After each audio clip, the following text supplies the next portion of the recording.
Does God exist, पहले समझना ज़रूरी है। देखिए, गॉड जो है एक जनरल वर्ड है खुदा के लिए, इलाह के लिए, एक जनरल जो इंसानों में हर ज़बान वाला जो इंसान है इसको समझता है।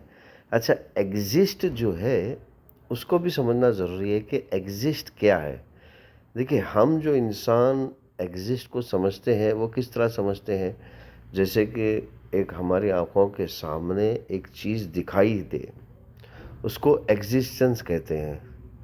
महसूस नहीं, देखिए महसूस एक अलग है और एग्जिस्टेंस एक अलग है।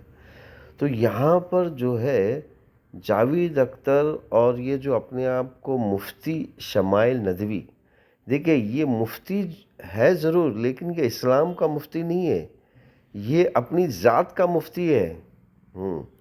इस्लाम में कोई मुफ्ती नहीं होता है। इस्लाम में सिर्फ उसको फॉलो करना होता है। देखिए, वो तो आदम अलैहिस्सलाम से ही इस्लाम है, बस उन्हें फॉलो करना है। या फिर अगर कोई कन्फ्यूजन चीज़, नई नई चीज़ बनती है तो उसमें समझ बूझ देना होता है। लेकिन अब यहाँ पर जो मुफ्ती का जो कॉन्सेप्ट लोगों ने बनाया हुआ है वो इस तरह बनाया हुआ है जैसे कि ये मज़हब का गॉड है, अब इसने कह दिया तो वो मज़हब वैसे ही है, तो ये गलत है। तो यहाँ पर जावेद अख्तर साहब भी गलत है और ये जो शमाइल नदवी जी है ये भी गलत है। डज गॉड एग्जिस्ट, देखिए यहाँ पर जो सवाल ये है कि क्या खुदा ये ज़मीन में या फिर ये हमारे अर्थ में एग्जिस्ट करता है या नहीं।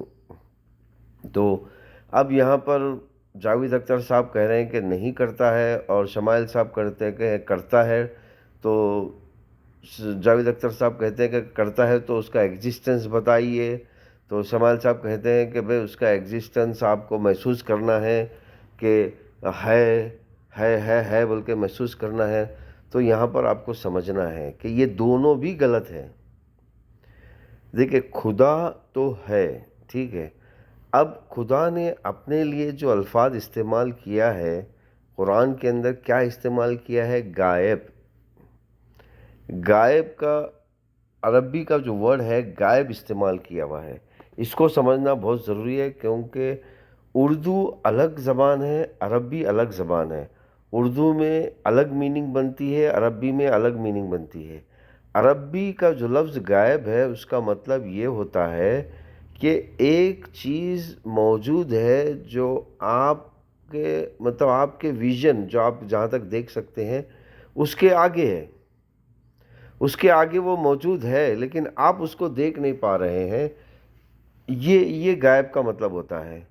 अब जैसे कि मिसाल के तौर पे अमेरिका, मैं इंडिया में हूँ और अगर कोई मुझे कहे तो अमेरिका के बारे में उसका एग्जिस्टेंस, तो वो मेरे लिए इस वक्त गायब है क्योंकि वो अपनी जगह है अमेरिका में, लेकिन मैं उसको अभी देख नहीं पा रहा हूँ।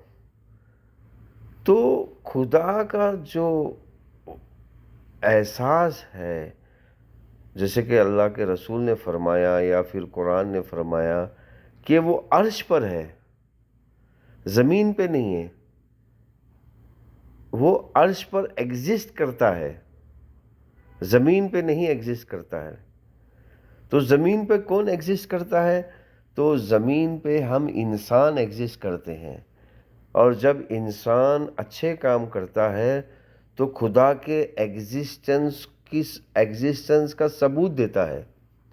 अगर एक इंसान कोई नेक काम करता है और पॉजिटिव एंगल में काम करता है तो दूसरे लोग ये सोचते हैं कि अरे यार बिल्कुल खुदा है, जब भी तो इसने अच्छा काम किया है। तो हम इंसान यहाँ पर ज़मीन पर एक रिप्रेजेंटेटिव है खुदा के, लेकिन खुदा का एग्जिस्टेंस ज़मीन पर नहीं है। खुदा का पावर, यानी कि जैसे कि अननोन पावर हम कहते हैं, जिसको हम समझने के लिए अननोन पावर जो है वो मौजूद है, एग्जिस्टेंस नहीं है। तो यहाँ पर जावेद अख्तर साहब भी गलत है और ये शमाइल नदवी भी गलत है। हाँ, अब इसने अपना एक लेबल बना लिया है मुफ्ती बोलकर, اور اسی طرح جو ہے لوگوں میں غلط فہمی پیدا کرنے کی کوشش کرتے ہیں لوگ، تو آپ کو سمجھنا ہے کہ میرے پیارے بھائیوں اور بہنوں، آپ کو مذہبی کتابیں خود پڑھنی ہیں۔ جب آپ مذہبی کتابیں خود پڑھیں گے ان کی زبان میں، جیسے کہ عربی زبان میں، سنسکرت زبان میں، ہیبرو زبان میں یا ارمانی زبان میں، تو آپ اس کے احساس کو پہنچ سکتے ہیں، ورنہ آپ مذہب کے نام پر گمراہی کو پھیلاتے رہیں گے۔ تو اگر کوئی آپ کے اندر شبہ ہے، کوئی سوال ہے، تو ضرور ہم سے کیجئے، ہم آپ کو اس کا زبردست جواب دیں گے ثبوت کے ساتھ، یعنی کہ قرآن، حدیث، Bible, New Testament, Old Testament, Gita, Veda, Purana, سپنیشد، شاستر، برہماشتر،